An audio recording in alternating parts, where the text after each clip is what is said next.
ora lole se di o mi na kuno nu wa me to le sin o ga wa ko go mi kwa jija yin bo jira se to be ndo ko mi ton le.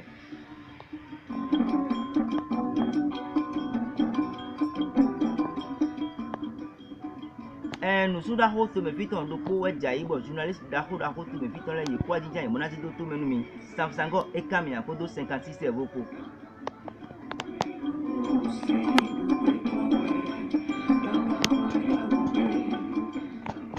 Annonce du dessert de la mort de la pâte. La collectivité maïs de champ. La collectivité moulin de ville. La collectivité poudre de maïs en bol. Les enfants du défunt. Oui, son époux et ses enfants. Akassa, son époux et ses enfants.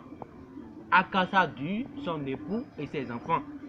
Maoué, son épouse et ses enfants sont de passage avec les larmes aux yeux en disant que leur très cher regretté, la pâte, a tiré son épingle du jeu le 30 du mois passé dans sa 105e année à l'hôpital de Mohamed. Veuillez écouter le programme de cette obsèques. Le 25 août prochain, à 15 h, en plein soleil, le lever du corps à la morgue glaciaire. Un arrêt dans sa maison maternelle, bien sûr, la main. L'explosion sera faite dans sa maison paternelle, Plat Quartier Guéridon. Les cérémonies funéraires seront célébrées par les 10 paroisses. Tomates, piments, cubes, sel, moutarde, oignons et poissons. Les cérémonies seront dirigées par le chef famille à Kwevi, à Massindi, Doutepi. Inhumation au cimetière Le Ventre, au bord de la voie de la bouche. Notez bien, c'est devant le cimetière Le Ventre que le lavage des mains seront faites. Les cérémonies des ongles et des cheveux seront faites ultérieurement dans son village d'OVC. Veuillez écouter la traduction du même annonce en langue nationale faite par le grand journaliste 56 Cerveau. Je vous remercie. Akore nous badeton no glekorwe, akore nous zomonton no toromen, akore nous lifiton no kamen.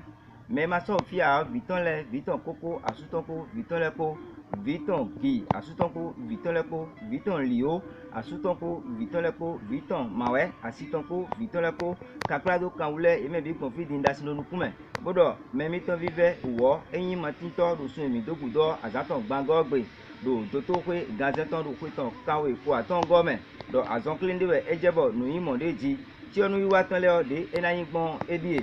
Avivo sume minabio azaton kwa tongo gbeo e na isoti o sin ti o noten glacier ton lu ganton me wevo metiri ewe na isoti o monkoton mana izegbon noton kwe lu alonu mana wa ite do toton kwe lu plame o ko eyin taboji tome de nuwa le na yigbon di sinsegun e na yi nuwa le dakon mana blo do ten me sinsegun le yedie minamo sinsegun timati ton itakin ton ayoma ton oje ton fibuton afikiton kodo sinsegun weviton ko yewe na yi nuwa oze dijon akomenu akwevi to utehui amasinji eyin rento eton boramblo e ti tesin fene e na soti o dido tekwe eyin adogoton don ero nulio to tekwe monkoton sinu kon e kanana monana alokrosin jono eton megbele do nukoton fene edo nuwiwa eyin fenpo dakoton e na so itoton me adogo toton me adado boramblo bon onebo edo do poilo eweyin nu wiwa sin nuwe e na bro ten mele me yilo wima me dida wima eji emi na zon mana yi agbomo koto si temele o eje ndi emi ko kanu mi gbon ofi gin e kunse o ma to dokoroko mere ton gbon ovo de nu wiwa o e na wa yize bona ze bloro meton lesin o kwegbe fifo ton do adado dondeji nusudahu ewa jayi bo mi gbon fi gan ko lo me bo so won do o to menu mi yan vite o mejo mewe jayi me nte wa ka jan to so yi o te mo nko to me o agbada jina do sin gobina kokorora mina to da ntigi mana se gobio deji dide ano blogbon bo mi na